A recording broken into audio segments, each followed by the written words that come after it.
Based on the recent increment wey come plaster on top the pump price of fuel and the continuous food supply challenges wey country pipo dey face for inside we country Nigeria.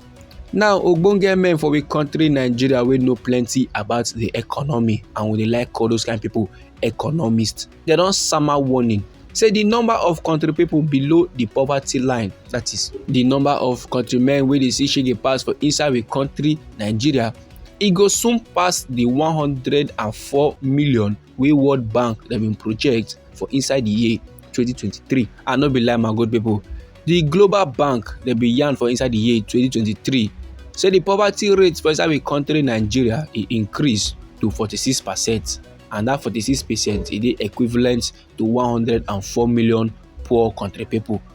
And dem dey yarn this one for inside their Nigeria Development Update wey dem title Turning the Corner from Reforms and Renewed Hope to Results, and dem release this one for inside the month of December last year wey be 2023.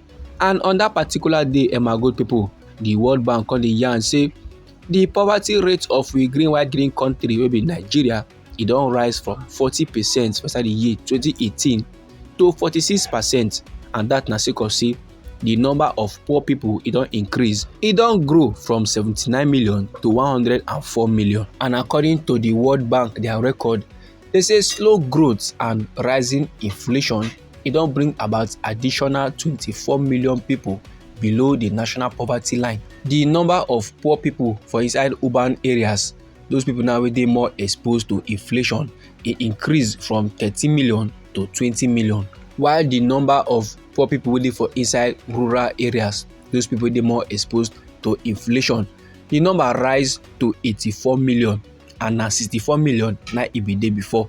Like say the economic matter of we country Nigeria na sporty bet, the World Bank dey come drop their prediction about the matter.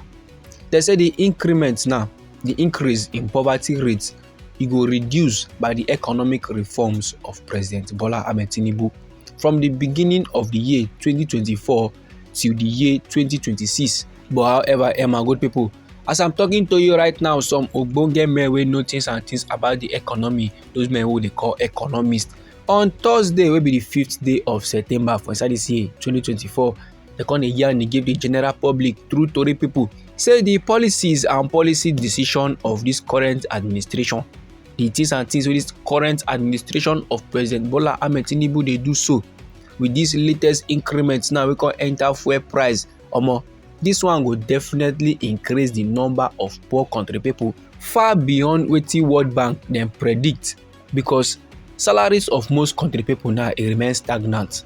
Salary wey countrymen dey receive since last year, now they still dey receive this year, e no make sense. But see fuel price now, e don increase how many times? See goods and services, e don increase how many times? So this na the kind of levels wey dey make things dey hard for countrymen for inside we country Nigeria. Now one professor of development economics from Ekiti State University, Ado Ekiti, dey go by the name Taiwo Owoeye, he come dey yarn say with the way the fuel price now just dey increase transportation cost plus price of basic commodities of the poor people, e go make the inflationary pressures worse for inside we country. As the fuel prices now don increase by 45%, this one now go bring mad effect to every aspect of the economy. And since all this katakata start for inside we country Nigeria, they never do any onward increase in the salaries of workers, because while most states now they never even implement the 70,000 naira new minimum wage. And because of all these levels, so more country people go dey find themselves inside poverty wey they no expect, and more country people go dey struggle to feed. They go dey struggle harder than they dey struggle before. Therefore, inside another interview with tori people, and this interview it dey happen on Saturday, one agricultural economist from the Center for Agricultural Development and Sustainable Environment for inside the Federal University of Agriculture, Abeokuta, he dey go by the name Toby Awolokpe.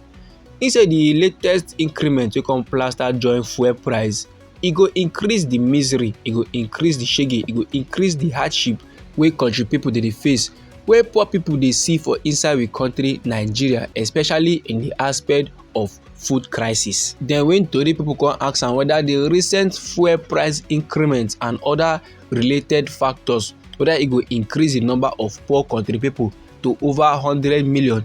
She say yes, so it is very much possible. Say apart from the fuel price increment, so say e get some kind irregular pattern of rainfall and climate change wey dey get a long-term effect on country people. So therefore, yes, country people wey poor for inside we country Nigeria, if care is not taken, if the federal government no do the necessary things and things to calm down the hardship, poor country people go pass over 100 million for inside we country Nigeria. So no be small matter like this o my good people. And you know wetin dey para the general public the more? Na when the presidency still come outside dey yarn say make country people do the calms, say everywhere go stew for inside we country Nigeria. Now that promise is becoming too good to be true because already the federal government don betray. According to the NLC presido wey be Comrade Joe Ajero, he say before dem agree on 70,000 naira new minimum wage, wey be say the money sef dem never even implement am, the thing still dey there. But he say before dem agree, the presido give dem condition. Say if dem want make the federal government agree to the sum wey the NLC dem propose, which is over 200k as minimum wage, say dem go gats sign am for paper. Say fuel price now for inside the country Nigeria, e go be 15 per litre. If the man agree, then they go assign am say new minimum wage is above 200 according to the NLC their proposal.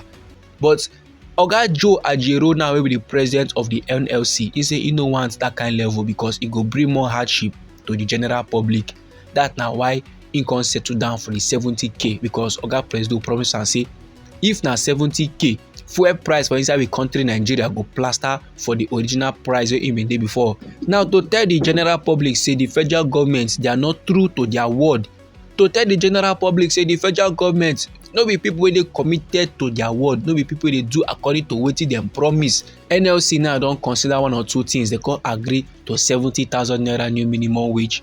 But last the federal government don still increase fuel prices to above 1,000 naira. Na small remain, e go reach 15 for filling station because currently filling station dey sell above 1,000 and black market na 15 to 16. Those kind levels normally e no make sense. And that's na why Comrade Joe Ajero come outside dey yarn say the federal government they don betray the general public because last they no do wetin they agree. This my good people na the informate wey I wan share give the general public. Anyhow the thing be you for body, feel free make it drop am inside our comment section. Now we be Anointed Lady TV and now they give on our legit information on the things and things wey dey sup for inside the country Nigeria. So if you like this news and you would like to receive more, try make you subscribe to this channel and try make you put on the notification bell so that as we dey bring the news they come, then go first receive the updates and you go get them sharp. And try make you share the news to your family and friends so that them too they go know what it is up for inside the country Nigeria. And they come your side again with another important information for you, my good people. I beg, no go anywhere.